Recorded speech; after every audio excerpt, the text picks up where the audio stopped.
Now, you heard me reference it a minute ago, but our study this morning is in the book of Ecclesiastes, and I'm going to read the last 3 verses of chapter 1 and the first 11 verses of chapter 2. Now, when I mentioned it with Matt, you may have found it a little bit strange. Never heard of the book of Ecclesiastes being used in someone's story of coming to Jesus before.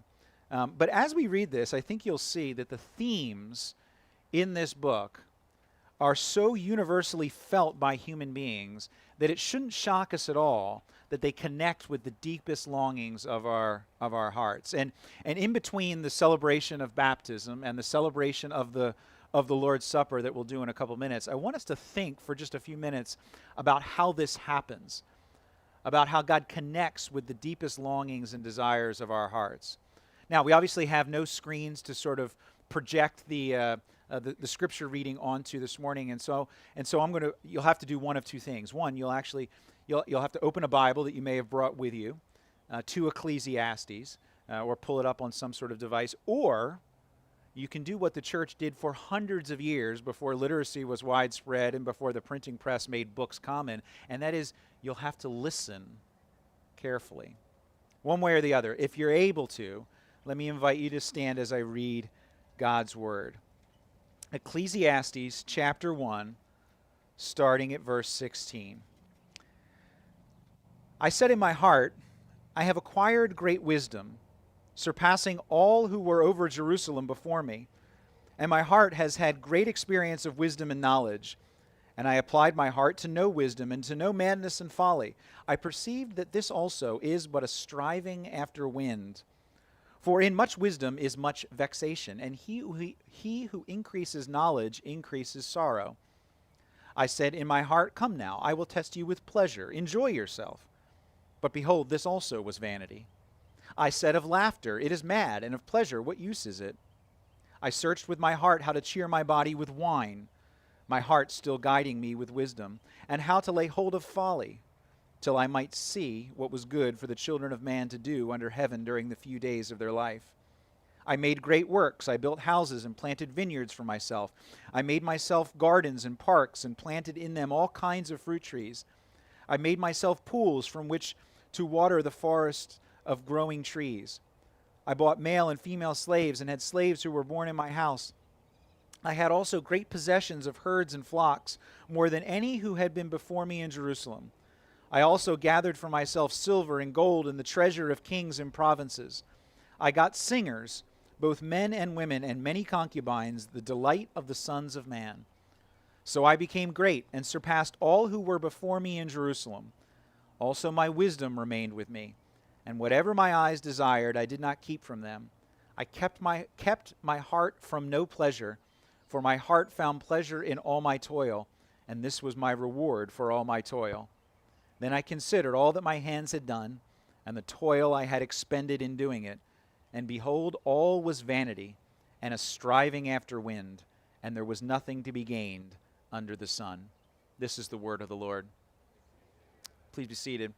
Now, one of the things that makes Ecclesiastes so confusing at times to people is that it isn't exactly clear who wrote it. Now, strictly speaking, it's anonymous. It's not signed. There's no name attached to it. There's no proper name given. It's just the title at the beginning of the book, the title of the preacher.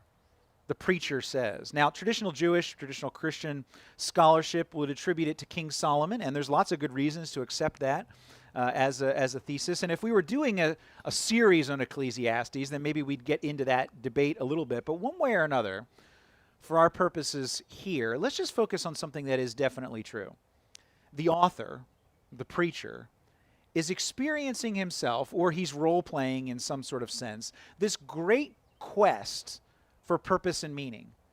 This great quest for satisfaction. But at the same time, what he's finding is that the quest is extremely frustrating. Right? What he calls a striving after wind. Right? The quest for elusive happiness that always seems to be just out of reach. All right, so what I want to do is I want to do 3 things as we look at this. And I actually want to start with, if you're looking at the outline, I want to start with what is point 2 in your outline. That is, I want us to see how this quest, at least how we often do it, how this quest fails us. How it is, as the preacher says, a striving after the wind. In other words, I want us to see the futility of the quest. Now, second, though, I want to validate the existence of the quest in the first place. In other words, while the way that we often pursue the quest is in fact futile, I want us to understand that you aren't crazy if you feel like you ought to be searching for something.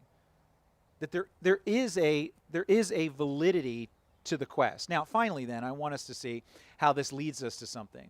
How the quest does end in a satisfying way. I want to lead us actually to here and the celebration of the Lord's Supper.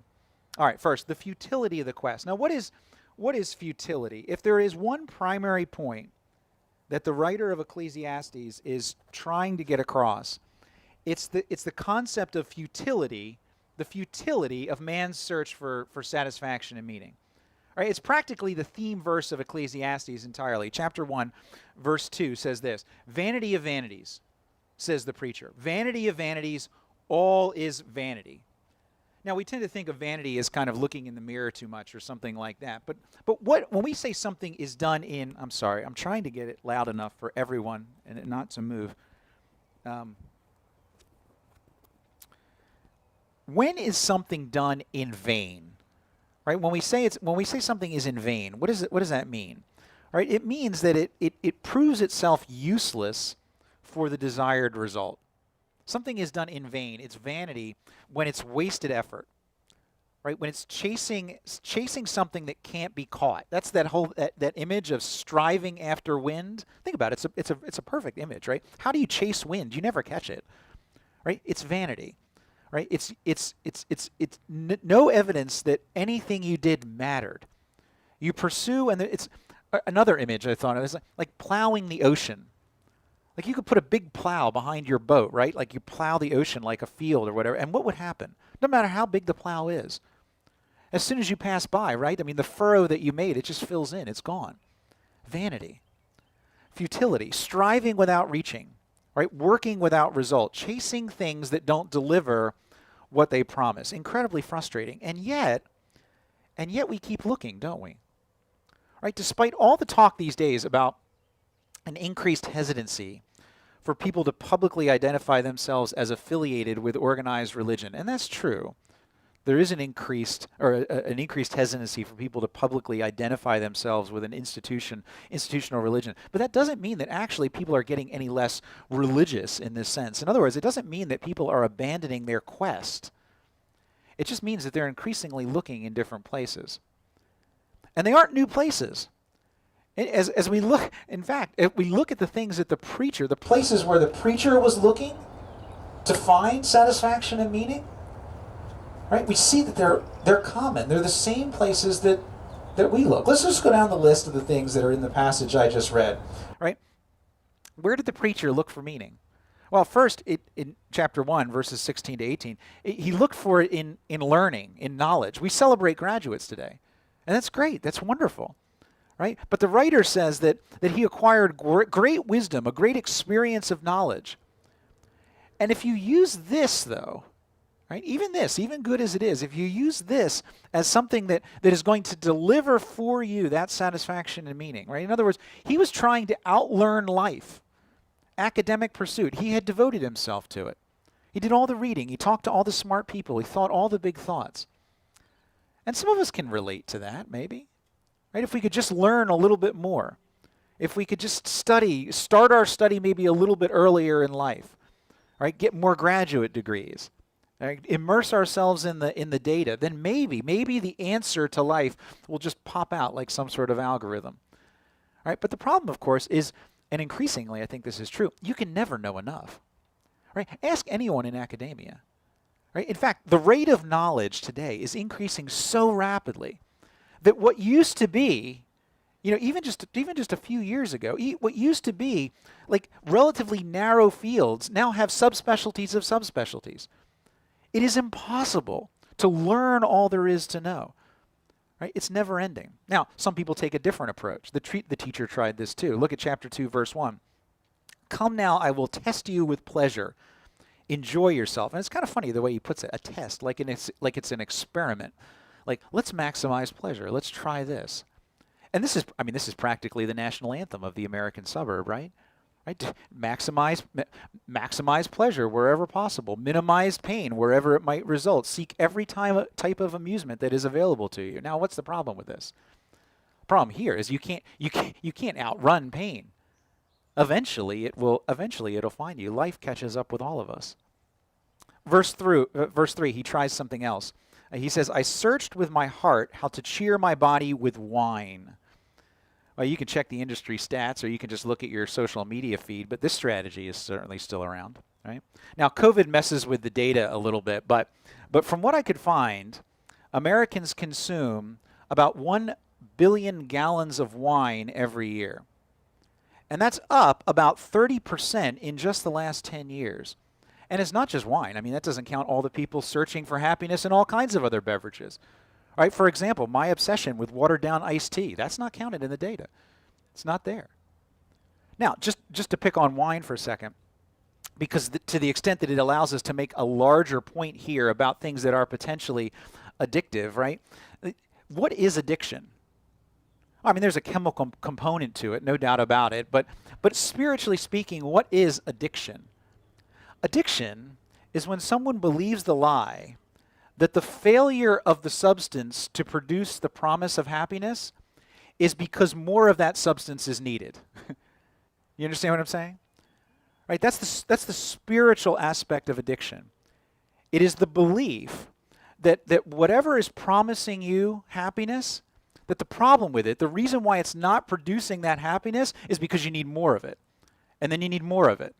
And then you need more of it. That's the definition of futility and vanity. Skip down to verse 7, the beginning of verse 8, something else. What do you see here? Finding significance in the outward signs of wealth, right? The accumulation of servants. How big are your herds? How big are your flocks? Right? How much silver and gold do you have? Pretty common pursuits. What's wrong with them? Well, now, if by slaves that are being referenced there, if by slaves we're referring to the kind of chattel slavery that was practiced by the colonizing Europeans or in the American South, well, then there's a lot wrong with it. But as for just the accumulation of wealth itself, things in themselves, cattle, sheep, money, those things are morally neutral, right? But what makes them futile, what makes them vanity, is when you begin to believe, like with addiction, that just if you have just a little bit more of what you have now, it'll be enough. If I have just a little bit more. About 3 months ago, there was an article in the Wall Street Journal about the state of happiness in America. And there's always a bunch of articles every time, around this time of year, every year, when the World Happiness Report is issued. That's really a thing. There's a World Happiness Report. A bunch of foundations and other organizations fund a huge research project based on Gallup data to try to measure global happiness. And there's lots, actually, in a report like that would be really fun to talk about. But what this reporter in the Wall Street Journal does is draw a very interesting conclusion about America. She writes, this is what she says, hundreds of studies, hundreds of businesses, books, courses, and mobile apps promise to help people be happy. But, she says, even though by many measures, wealth being the most notable, we as Americans are better off. Even though by most measures, wealth being the most notable, we're better off. Americans aren't happier. I know, blame COVID, right? No, that doesn't explain it. The research has been going on for years. 2020 was not an outlier. It's a continuation of a trend. What else? End of verse 8. What else does the preacher try to satisfy himself with? Singers, pleasure and entertainment. Concubines, that would be wives of convenience, casual sex with women.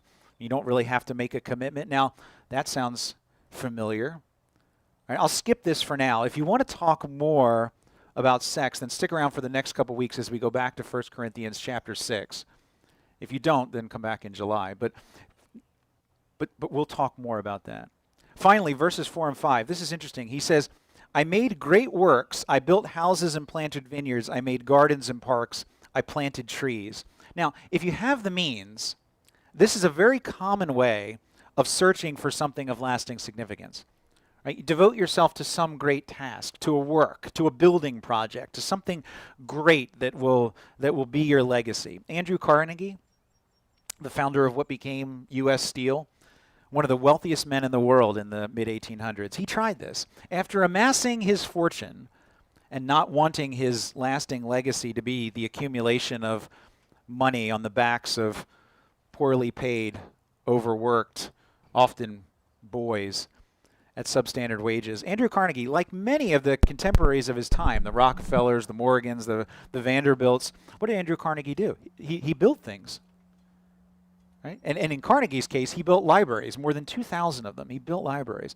And it continues today. In fact, I mean, this is just standard practice. If you're in financial development for a nonprofit, right? Give this much money and we'll name a building after you. We'll give you a wing or a brick on a path or something like that.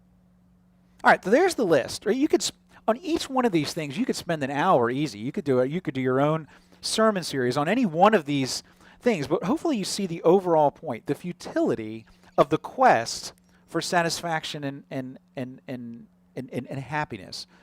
The futility of looking for those things in learning, in pain-free living, in money, in wine, in women, in song, and all those things. And for the most part, like I said before, the things aren't bad in themselves. But if we look to them to provide satisfaction for us, then they'll fail. And what we'll do then is we'll move on to the next pursuit and the next pursuit until, for some of us who have either the resources or the lifespan or both of them, we try everything and it fails us and we throw up our hands in despair.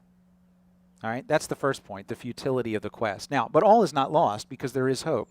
Before we get to the hope, though, let's go back and acknowledge the validity of the quest.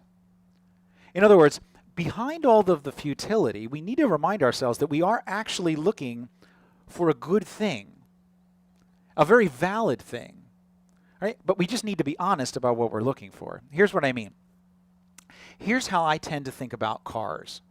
Right? Now, I mean, people have different kind of approaches and philosophy, but here's how I tend to think about cars. I don't like, in general, spending lots of money on cars. But I could easily see how, up to a point, spending more money on a better car makes sense. For example, when my father's company relocated its headquarters, it suddenly required for him a significantly longer commute, right, and a lot more driving.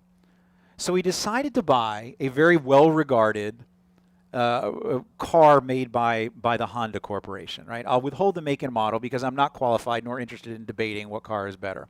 Okay, but the point is, it was the kind of engine that one can easily drive for 200,000 miles, right, or more. Now, to me, if you have the money and there's a need, then it makes complete sense to spend twice as much money on a car if that car will last you at least twice as long. Now, consider, by contrast, the hand-built 2021 Aston Martin V12 Speedster, which will run you about $950,000. And so if you're Tom Haar, right, the math works like this. This is how you do it. You say, okay, if a new 2021 Honda Accord starts at about $25,000, and that'll get me, let's say, round numbers, 200,000 miles, then follow me here. If I'm buying the 2021 Aston Martin V12 Speedster for $950,000, that's 38 times the cost, then I'm expecting to drive that Aston Martin for 7,600,000 miles. But that's not how it works. In fact, if that's what I thought, I'd be completely missing the point. Even Motor Trend magazine says that if you're looking to buy the car in a sensible kind of way like that, you're thinking of it all wrong. Why? Right? Because at that point, and this is how it fits in. At that point, you're not buying a car, are you? You're buying art. You're buying something else. You're buying a feeling. Either how that makes you feel that you're able to buy something like that, or how it makes you feel because it's so beautiful and precise and well crafted. Whatever it is, you've moved out of the realm of practicality and into an existential kind of question. I'm not buying a car. I'm buying how the car makes me feel. Put it another way, there was an article in the New York Times Magazine about this is years ago, in the increased interest in luxury items for people that you wouldn't typically think, at least historically, would be buying luxury kind of items, right? Not beyond just the incredibly rich, getting more and more into just normal people wanting to buy very expensive articles of clothing and things like that. And they were interviewing one of the makers of luxury clothing, and they asked him, they said, your sweaters cost 20 times more than other sweaters. So, and they seem to be pretty much the same thing. Are your sweaters really 20 times better? And this maker, he was incredibly honest. He said, look, he said, we sell dreams, okay?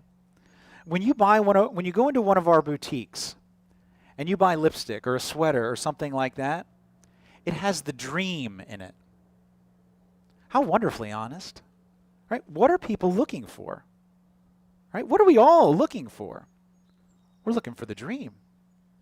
At a certain point, you're not looking for a sweater. You're not looking for a car.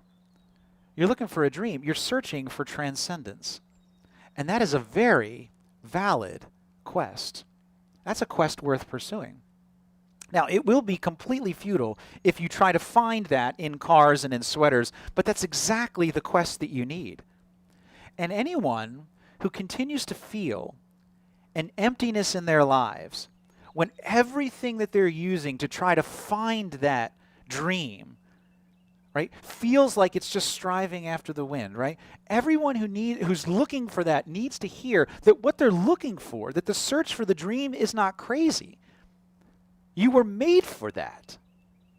C.S. Lewis, in the last chapter of his book, The Problem of Pain, he writes that there is something which we were, this is Lewis now, something which we were born desiring, and which, beneath the flux of other desires, and in all the momentary silences between the louder passions, night and day, year by year, from childhood to old age, there's something that we're watching for, something we're listening for.